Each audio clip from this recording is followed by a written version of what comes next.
Olá, turma, tudo bom com vocês? Estamos aqui para mais uma aula de História e hoje nós vamos estar estudando um pouco sobre o fim da Primeira República. Então abram aí o livro de vocês na página 271 e acompanhem, tá ok? Vamos lá.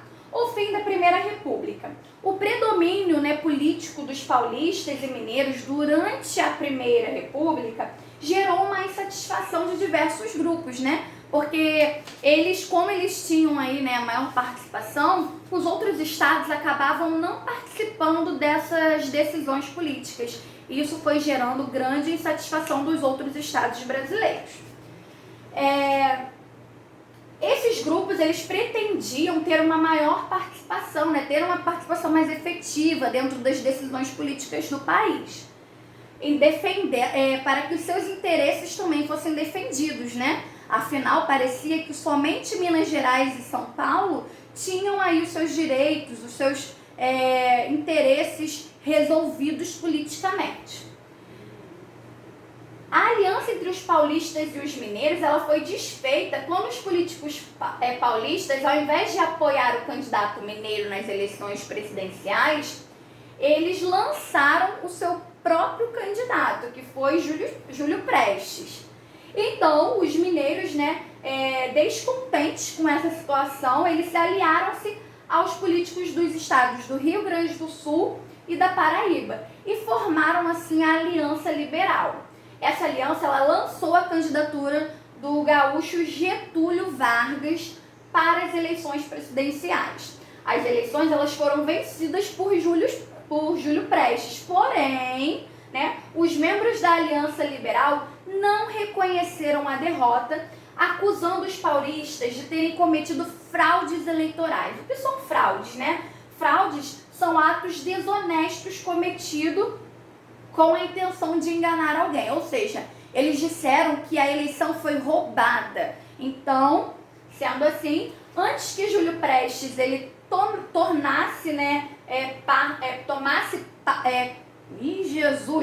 tomasse posse do cargo de presidente, os membros da aliança organizaram um golpe de Estado e assumiram o poder, colocando Getúlio Vargas no governo. Esse golpe ficou conhecido como Revolução de 1930, colocando fim na Primeira República. Então vamos lá. Vamos para a página 272, Getúlio Vargas no poder. Vamos lá. Após assumir o governo, Getúlio Vargas ele procurou centralizar o poder nele, tomando medidas autoritárias. E isso acabou não agradando muito aí os seus eleitores, fazendo com que eles, então, se revoltassem contra o governo de Getúlio Vargas. Então, ele fechou o Congresso Nacional e substituiu os governantes de vários estados por pessoas de sua confiança. Sendo assim, essas medidas provocaram várias reações, mais ainda contra o seu governo. Então, em 1932, teve início em São Paulo a Revolução Constitucionalista, que era um movimento que exigia a elaboração de uma nova Constituição para o país. Nessa revolução, essa revolução ela foi derrotada pelo governo, mas Getúlio Vargas ele não ignorou por completo as exigências do movimento, Eles queriam que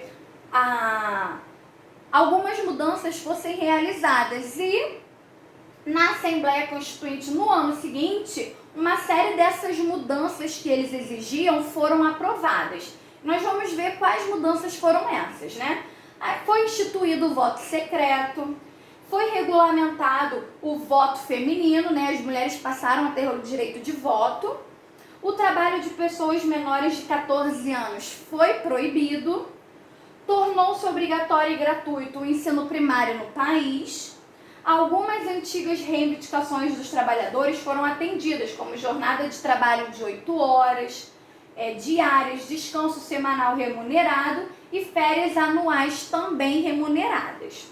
Além de elaborar uma nova Constituição na Assembleia Constituinte, ele foi responsável por escolher, a Assembleia Constituinte, ela foi responsável por escolher o presidente do país. Dessa maneira, Getúlio Vargas ele foi eleito pela Assembleia com um mandato até 1938.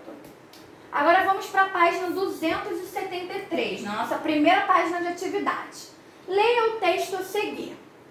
Embora não tenha modificado profundamente o país, a Revolução de 1930 representou um marco em nossa história.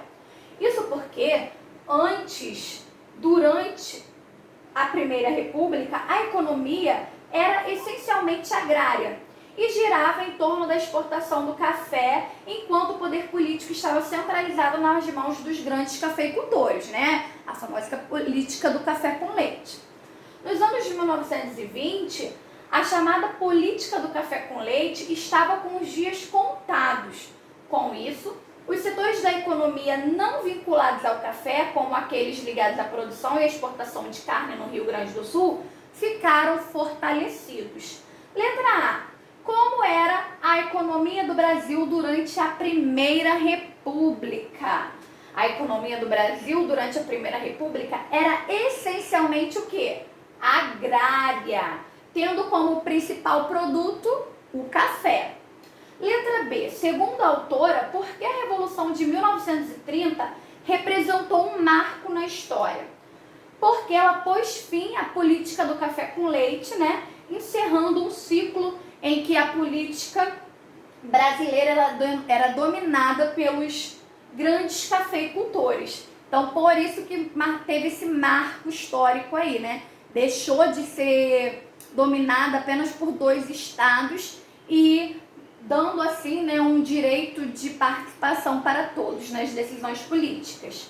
Agora, número 2. Pente de amarelo as leis aprovadas na Constituição de 1934. Então, vamos lá. Temos aqui, o voto passou a ser secreto, férias anuais remuneradas, as mulheres puderam votar e a jornada de trabalho passou a ter 12 horas diárias. Então, vamos lá.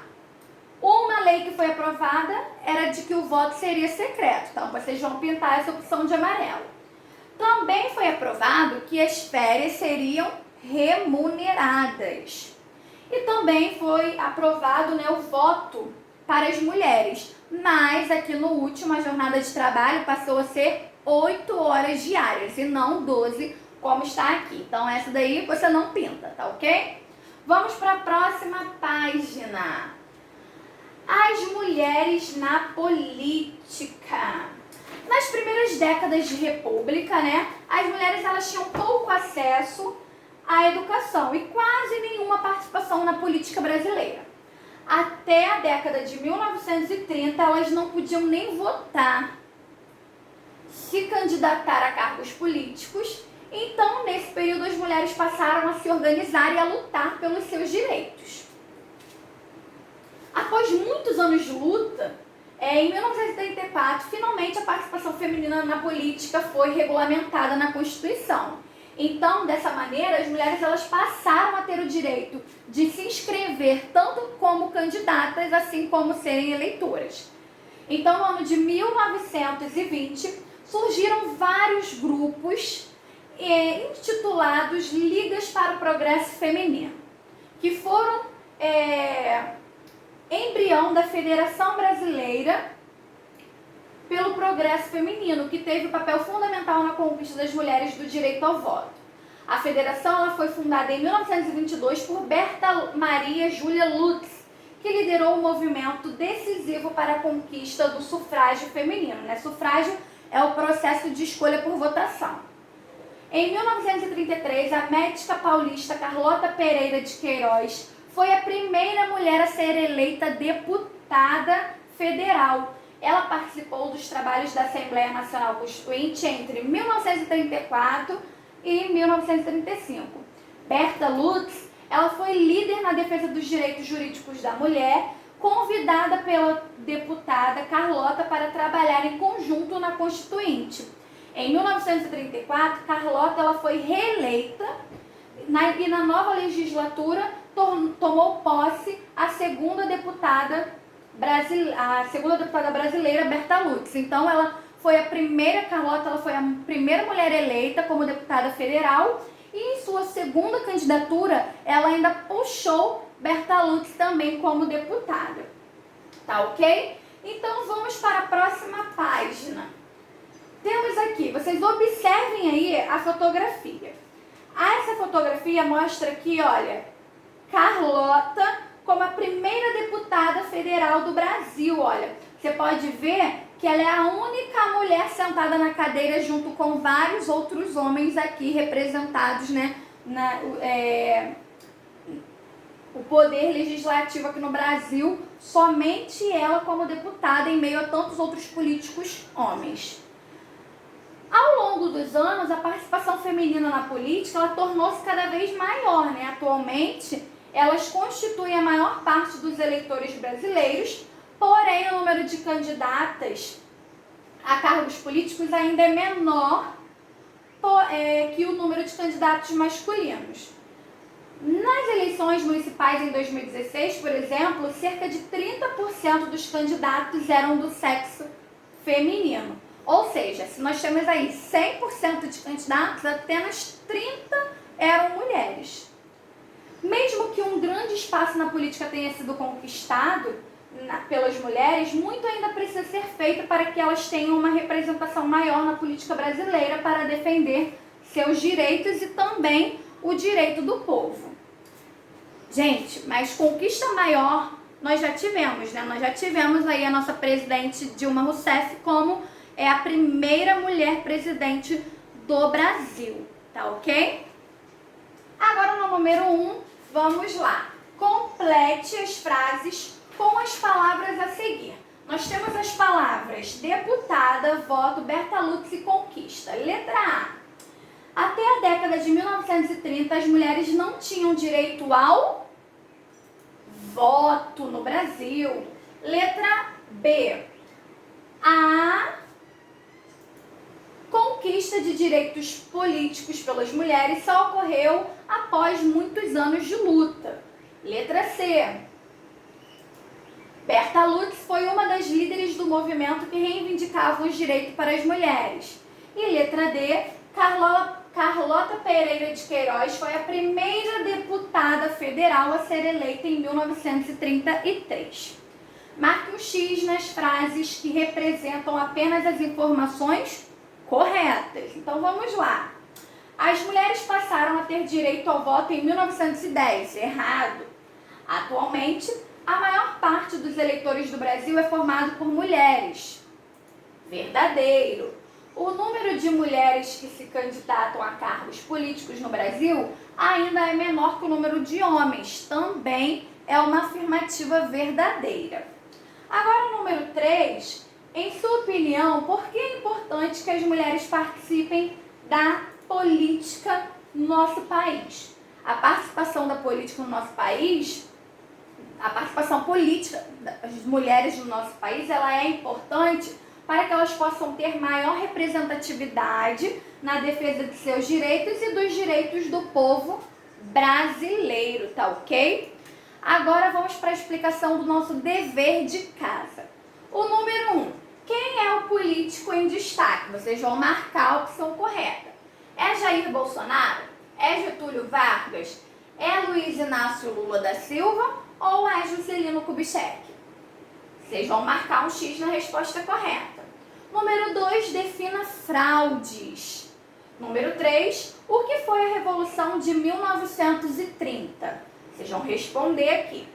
Número 4, quem venceu a eleição de 1930 e quem assumiu o poder, né? Nós vimos lá que quem venceu a eleição foi Júlio Prestes, porém quem assumiu o cargo foi Getúlio Vargas.